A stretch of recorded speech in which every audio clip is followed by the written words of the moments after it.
వేద పండితులచే శుభకార్యాలు, పూజలు, హోమాలు, జాతకాలు, ఆఫీస్ పూజలు చేయించుట కొరకు పూజారీస్.com.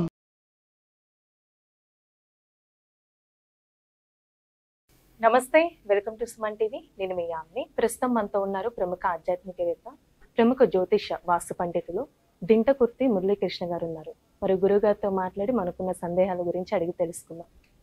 నమస్కారం గురుగారు. నమస్తే నాన్న. హరి ఓం శివం. గురుగారు, మనకి ఈ నెల శని త్రయోదశి రాబోతుందండి. ఆ రోజు ప్రత్యేకత ఏంటి? అలానే కొంతమంది రాశుల వారికి సంబంధించి జాతకంలో శని దోషాలు ఉంటాయండి. వాళ్ళకి సంబంధించి ఎలాంటి పరిహారం చేసుకుంటే మంచిదంటారు? అంటే ఎవరికైతే ఏలినాటి శని ఉందో, ఓకే, జన్మకుండల్లో లగ్న శని కానీ, అర్ధాష్టమ శని కానీ, అష్టమ శని కానీ, వ్యయ శని కానీ, ఇవన్నీ కూడా ఏంటంటే శని యొక్క బాధల కింద పరిగణిస్తారు జ్యోతిష్ శాస్త్రంలో. మరి రియల్గా అసలు వీటన్నిటికీ భయపడాలా అంటే నేనైతే నో అని చెప్తా. అంటే జన్మకుండల్లో లగ్నంలో శని ఉంది, శని ప్లేస్మెంట్ ఉంది, ఓకే, అంటే జన్మ శని ఉండగానే మన యొక్క జీవితం అంతా ప్రాబ్లం ఉంటుందా? నో.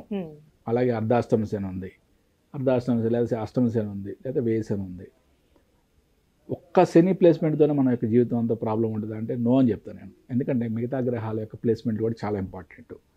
మరి 12 రాసుల్లో ఎక్కడో చోట ప్లేస్మెంట్ ఉండాల్సిందే కదా శని గ్రహం అనేది.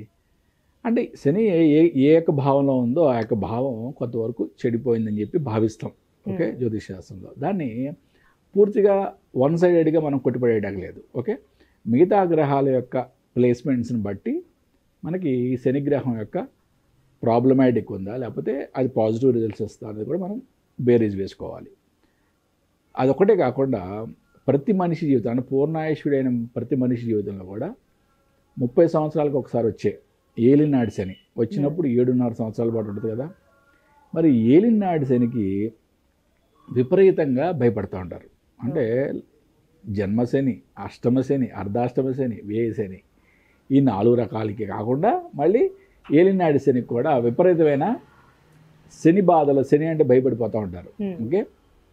అంటే ఏలినాడి శని అంటే 100% శని భగవానుడు నఖశిఖ పర్యంతం అంటే కాలి గోరు నుంచి మన యొక్క వెంట్రుక మొన వరకు ఆయన యొక్క ప్రయాణం చేసే ఆ పీరియడ్స్లో మనకి ఆ యొక్క శరీర భాగాల్లో శారీరకంగా బాధ అనేది ఉంటుంది, 100% ఉంటుంది. మరి అటువంటప్పుడు ప్రతి మనిషికి ఇది వచ్చేటప్పుడు మనం స్పెషల్గా భయపడాల్సిందే ఉంది. మరి దీని నుంచి ఏ విధంగా బయటపడాలి అంటే శారీరకంగా భగవంతుడు మనల్ని బాధ పెడతాడు. ఎందుకంటే శని ఎప్పుడైతే మనం శారీరక శ్రమ చేస్తామో ఆయన తృప్తి పడుతూ ఉంటాడు, ఓకే. అంటే ఫర్ ఎగ్జాంపుల్ మనం 2nd ఫ్లోర్లో ఉంటున్నాం, లిఫ్ట్ వాడకుండా మనం మెట్లు ఎక్కామనుకో ఆయనకి హ్యాపీ, ఓకే. అట్లాగే మనం ప్రతిరోజు వాక్ చేస్తూ ఉంటే కాళ్ళకి శ్రమిస్తూ ఉంటే ఆయన హ్యాపీగా ఫీల్ అవుతాడు. రెండోది న్యాయబద్ధమైన జీవితం గడుపుతూ ఉంటే కనుక ఆయన చాలా హ్యాపీ ఫీల్ అవుతాడు, అంటే ఆయన సంతృప్తి చెందుతాడు. మనం అన్యాయంగా సంపాదిస్తున్న, అన్యాయంగా మన జీవితం ఉన్నా కూడా ఆయనకి ఇంకా ఎక్కువ ఎఫెక్ట్ చూపిస్తాడు. కాబట్టి ఏంటంటే ఈ యొక్క అంటే ఏవైతే మనకి జ్యోతిష్య శాస్త్రంలో చెప్పినట్టుగా ఈ యొక్క బాధలు బాధించే వాళ్ళు న్యాయబద్ధంగా జీవించడం నేర్చుకోవాలి. రెండోది శారీరకంగా మనం శ్రమించటం అంటే బద్ధకంగా ఉండటం, నీరసంగా ఉండటం అటువంటివి చేయకూడదు. అంటే ఎక్కువ దూరం మనం కాలినడక మీద ప్రయాణం చేయడానికి, ఓకే, ఇటువంటి అలవాటు చేసుకోవాలి. మరి శని ప్రీతికరమైన రోజుల్లో అద్భుతమైన రోజు శని త్రయోదశి. మరి శని త్రయోదశి నాడు ఏం చేస్తే స్వామికి ప్రీతికరం? ఆల్రెడీ మనం చెప్పుకున్నాం, స్వామికి శారీరక శ్రమ చేస్తే కాలినడకతో అంటే ఆయనకి చాలా ప్రీతికరం అని చెప్పి. అంటే ఎంత చిన్న టెంపుల్ అయినా సరే, ఓకే, నవగ్రహాలు జనరల్గానే నవగ్రహ మండపం అంటే చిన్నగానే ఉంటుంది, ఓకే. స్వామివారి చుట్టూ శని త్రయోదశి నాడు 108 ప్రదక్షిణాలు, ఎందుకంటే చాలా చిన్న మండపం కాబట్టి చేయగలిగిన వాళ్ళు 108 ప్రదక్షిణాలు చేయండి. రెండోది ఇంపార్టెంట్గా స్వామికి తైలాభిషేకము. తైలము అంటే తిలల నుంచి తీసినది, అంటే నువ్వుల నుంచి తీసిన దాన్ని మాత్రమే తైలం అంటారు. అంటే ఏవి పడితే అవి పూజ ఎల్చేవి పడితే అవి పోయికండి, ఓకే.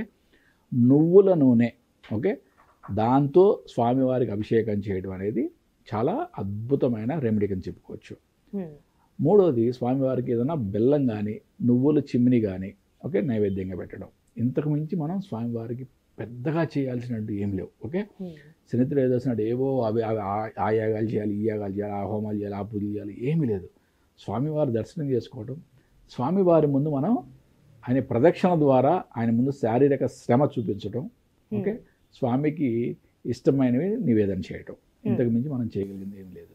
అంటే ఇప్పుడు నవగ్రహాల చుట్టూ తిరిగిన తర్వాత ఇది కాళ్ళు అనేది కడుక్కోవాలండి.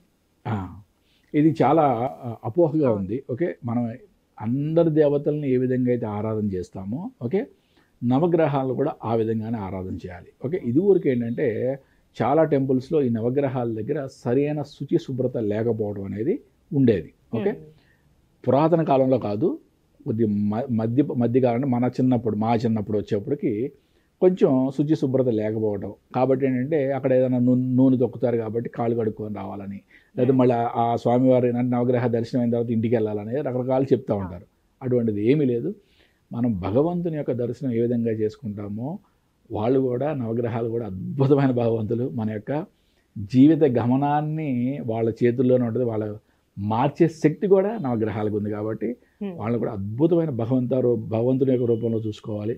శనైశ్వరుడు అంటే చాలా మహానుభావుడైన, ఓకే, మన యొక్క జన్మకుండలలో అత్యంత శక్తివంతమైన గ్రహం. మందగమనుడు ఎంతో శక్తివంతమైన గ్రహం. ఎందుకంటే శని యొక్క ప్లేస్మెంట్ని బట్టి మనం ఆస్ట్రాలజీలో చాలా ఆస్పెక్ట్స్ని మనం రీడ్ చేస్తాం. కాబట్టి శనైశ్వరుణ్ణి ఎంత ప్రీతికరం చేసుకుంటే మన యొక్క జీవితం అంత అద్భుతంగా ఉంటుంది అనమాట. అటువంటివి అంటే కాళ్ళు కడుక్కోవాలి, లేకపోతే ఇంటికి వెళ్ళిపోవాలి, అటువంటి అపోహలు అవన్నీ అటువంటిది ఏం లేదమ్మా. గురుగారు, ఆ రోజు ప్రత్యేకంగా ఏ రాశుల వాళ్ళు ముఖ్యంగా శని భగవాన్ పూజ చేస్తే మంచిదంటారు? 12 రాసుల వారు చేసుకోవడం ఉత్తమం. ఓకే, అంటే ఆ రాసులు ఈ రాసులు అని కాదు. బట్ కాకపోతే ఏంటంటే ఏలినాటి శని, ప్రజెంట్ ఏలినాటి శని ఎవరికైతే బాగా నడుస్తుందో, ఓకే, మకరం, కుంభం, మీనం, ఈ 3 రాసుల వారు కూడా ప్రత్యేకంగా కంపల్సరీగా చేయాల్సిన వాళ్ళు వేరు. అంటే 12 రాసుల్లో అందరూ చేస్తే మంచిది. ఎందుకంటే మనం ప్రతిరోజు దైవారాధన చేయడం వేరు, పర్వదినాలని మనం ఉపయోగించుకోవడం వేరు. ఓకే, అంటే శనివారంతో కూడుకున్న త్రయోదశిని మనం శని త్రయోదశిని పర్వదినం అంటాం. అంటే శనికి సంబంధించిన పర్వదినాలలో శని త్రయోదశి ఒక పర్వదినం. ఈ పర్వదినాన్ని 12 రాసుల వారు ఉపయోగించుకోవడం చాలా అద్భుతం, చాలా అద్భుతం. కానీ ప్రత్యేకంగా ఎవరైతే ఏలినాడి శని బాధలతో ఉన్నారో వాళ్ళు, నెక్స్ట్ వాళ్ళ యొక్క జన్మకుండల్లో జన్మశని కానీ, అర్ధాష్టమ శని కానీ, అష్టమ శని కానీ, వ్యయ శని కానీ, ఓకే, ఇటువంటి బాధలు ఉన్నవాళ్ళు, అంటే ఇటువంటి ప్లేస్మెంట్స్ ఉండి మేము ఏదో బాధలు పడుతున్నాం అని అనుకునేవాళ్ళు, ఓకే, నేను చాలా క్లియర్గా చెప్తున్నాను, మనం బాధలు పడుతున్నామని ఊహించుకుంటాం. ఓకే, ఏలినాటి శని కూడా చాలామంది చెప్తారు, మాకు ఆ ప్రాబ్లం ఉంది సార్, ఈ ప్రాబ్లం ఉంది సార్, చాలా మొత్తం మా కెరియర్ ప్రాబ్లం అయిపోయింది, లేకపోతే వ్యాపారం నాశనం అయిపోయింది, ఇట్లా రకరకాలు చెప్తూ ఉంటారు. ఒకటి, అది ఎందుకు జరిగిందో ఫస్ట్ మీరు ఆత్మావలోకనం చేసుకోండి. ఓకే, మనకి భగవంతుడు, శని భగవానుడు ఒక టెస్టింగ్ పీరియడ్ ఇస్తాడు.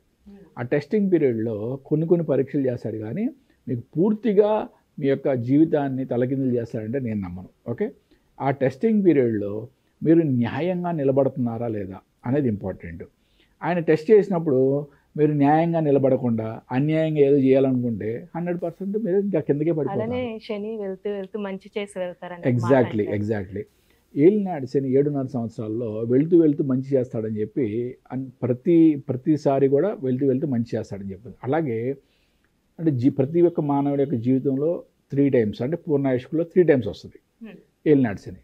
సెకండ్ టైం దాన్ని పొంగు అంటారు, 3వ టైం వచ్చేదాన్ని మృత్యు అంటారు. ఓకే, అంటే మృత్యు అంటే చనిపోతారని కాదు, అంటే మృత్యు ప్రమాణం దాని యొక్క ఈక్వల్గా ఉంటుంది. అంటే చాలా ప్రాబ్లమ్స్, శారీరకంగా చాలా ప్రాబ్లమ్స్ చూపిస్తుందని చెప్పచ్చు. రెండోసారి వచ్చేదాన్ని పొంగు అంటారు. అంటే ఇది ఎన్నో రకాలుగా మనకి మన యొక్క జీవితంలో ఉన్నత స్థితికి తీసుకెళ్తుందని, అంటే ఉద్యోగపరంగా కానీ, వ్యాపార పరంగా కానీ, అంటే ఇల్లు లేని వాళ్ళకి ఇల్లు సమకూరుస్తాడని స్వామివారు రెండోసారి వచ్చే శని, ఏలినాటి శనిలో. అంటే ఇటువంటి శాస్త్రంలో ఇవన్నీ చెప్పబడినాయి. కాబట్టి అంటే రెండోసారి ఎవరికైతే వచ్చిందో వాళ్ళకి చాలా అద్భుతమైన ప్రయోజనాలు చేకూరుతాయని చెప్పి గ్రహించండి. ఒకటి, శారీరక బాధలు అనేవి మాత్రం ప్రతి వాళ్ళకి ప్రతిసారి, అంటే ప్రతి ఏలినాటి శనిలో శారీరక బాధలు మాత్రం కంపల్సరీగా ఉంటాయి.